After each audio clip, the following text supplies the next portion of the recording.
नमस्कार दोस्तों, स्वागत है आपका हमारे YouTube चैनल पर। दोस्तों, आज हम बात करने वाले हैं टीजीटी संस्कृत फीमेल पेपर की अनुमानित कट ऑफ के बारे में, जो पेपर हमारा 18 और 26 सितंबर को हुआ था फीमेल का, उसकी अनुमानित कट ऑफ के बारे में। तो चलिए दोस्तों, सबसे पहले 18 के पेपर की चर्चा कर लेते हैं। जो 18 को पेपर हुआ था उसका फर्स्ट पार्ट थोड़ा सा हार्ड था, जबकि उसका सेकंड पार्ट आसान था। जितने बच्चों से पूछा वो यही बता रहे थे कि फ़र्स्ट जो हमारा पार्ट था वो थोड़ा सा मुश्किल था और सेकंड पार्ट बहुत ही आसान था। जबकि 26 को जो पेपर हुआ और उसके बच्चे बता रहे हैं कि जो फर्स्ट पार्ट है वो आसान था, जबकि सेकंड पार्ट बहुत ही ज़्यादा मुश्किल था। पेपर हमने भी देखा है, हमें भी यही लग रहा है कि जो सेकंड पार्ट है वो ज़्यादा ही मुश्किल था। तो दोस्तों, इस साल की कट ऑफ के बारे में बात करने से पहले एक बार हम जो 2018 में जो पेपर हुआ था फीमेल का, उसकी कट ऑफ देख लेते हैं और कितने कैंडिडेट्स ने वो पेपर दिया था वो देख लेते हैं। तो दोस्तों, जो 2018 में हमारी पोस्ट आई थी वो थी 140, जिसमें जर्नल की 51, ओबीसी की 69, एससी की 12, एसटी की 8 और पीएच में ओएस की 2 और वीएच की 2 वैकेंट पोस्ट थी। जबकि जो फिल की गई पोस्ट थी वो टोटल 92 थी, जिसमें से जर्नल की 49, ओबीसी की 23, एससी की 12, एसटी की 8 और पीएच ओएच की केवल 2 ही थी।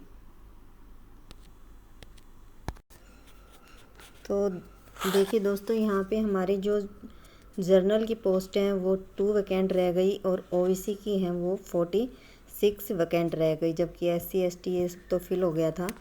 लेकिन ये पोस्टें हमारी वैकेंट रह गई, बच्चे क्वालिफाई नहीं कर पाए, या जिन लोगों ने क्वालिफाई करा था उन्होंने अदर कैटेगरी में भर दिया था, या उनकी डोजियर में कोई ना कोई कमी रह गई थी तो उनको क्वालिफाई नहीं माना गया। तो ये हमारी वैकेंट रह गई थी। पिछली बार जो मेरिट थी वो जर्नल की 122.75 थी, ओबीसी की 82.75 थी, एससी की 107.25 थी, एसटी की 97.5 रही थी, ओएच की 105.75 रही थी और वीएच वालों की 88.5 रही थी। तो दोस्तों, ये तो बात थी 2018 में जो पोस्ट आई थी उनकी, और उनकी जो कट ऑफ गई थी उनके बारे में बात कर रहे थे। अब जो इस साल की वैकेंट पोस्ट हैं 2021 की, वो इससे बहुत ज़्यादा है, लगभग 8-9 गुना पोस्टें निकली हैं इस बार। तो जो उसकी कट ऑफ है उसके बारे में बात कर लेते हैं। तो कट ऑफ के जहाँ तक विचार है वो कम ही रहने की उम्मीद है, क्योंकि अब की बार जो पोस्टें हैं वो बहुत ज़्यादा रही हैं। तो चलिए बात करते हैं इस साल की जो वैकेंट पोस्ट थी उनके बारे में और उनकी कट ऑफ के बारे में। तो दोस्तों, इस साल जो हमारी जो वैकेंट पोस्ट थी वो आप देख ही रहे हैं। जर्नल की जो पोस्ट हैं वो हैं 527 और कैंडिडेट हैं 4757। वहीं ओबीसी की वैकेंसी हैं 281 और कैंडिडेट हैं 991। एससी की वैकेंसी 206 है, कैंडिडेट है 1360। एसटी की वैकेंसी है 112, कैंडिडेट है 681। वहीं ईवीएस की वैकेंसी है 33 और कैंडिडेट हैं 374। पीडब्ल्यूडी की वैकेंसी 51 है, जबकि कैंडिडेट ओनली 44 ही थे। तो जैसे कि आपने देखा कि अब की बार जो वैकेंट पोस्ट है वो पिछली बार की तुलना में बहुत ही ज़्यादा है।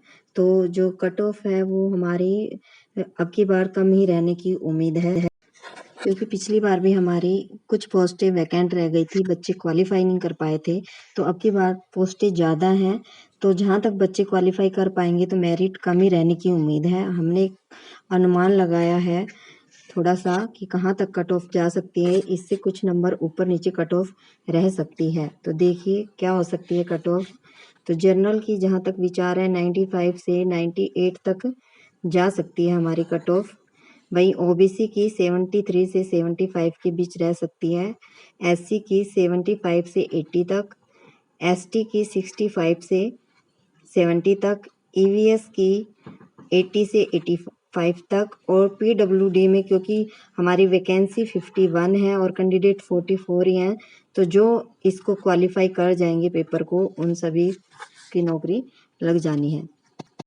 तो दोस्तों ये हमारी अनुमानित कट ऑफ है। कट ऑफ इससे कुछ मार्क्स ऊपर और कुछ मार्क्स नीचे भी रह सकती है, परंतु 100 से ऊपर तो बिल्कुल नहीं जाने वाली, क्योंकि हमने जिन अभ्यर्थियों से पूछा है उनका ये मानना है कि उनका किसी का फर्स्ट पार्ट क्वालिफाई नहीं हो रहा तो किसी का सेकंड क्वालिफाई नहीं हो रहा, क्योंकि दोनों ही पेपर जो हैं, किसी में फर्स्ट पार्ट थोड़ा हार्ड था तो किसी का सेकंड पार्ट हार्ड था, तो सेकंड में उनका क्वालिफाई नहीं हो रहा है। तो जो मेरिट है वो हमारी कम ही रहेगी। जो बच्चे दोनों पार्ट्स को क्वालिफाई कर जाएंगे उनकी पूरी उम्मीद है कि उनकी जॉब लग जाएगी। तो दोस्तों आपको हमारा ये वीडियो कैसा लगा? यदि अच्छा लगा हो तो लाइक कीजिए और हमारे चैनल पर नए हैं तो इसे सब्सक्राइब जरूर कीजिए। धन्यवाद।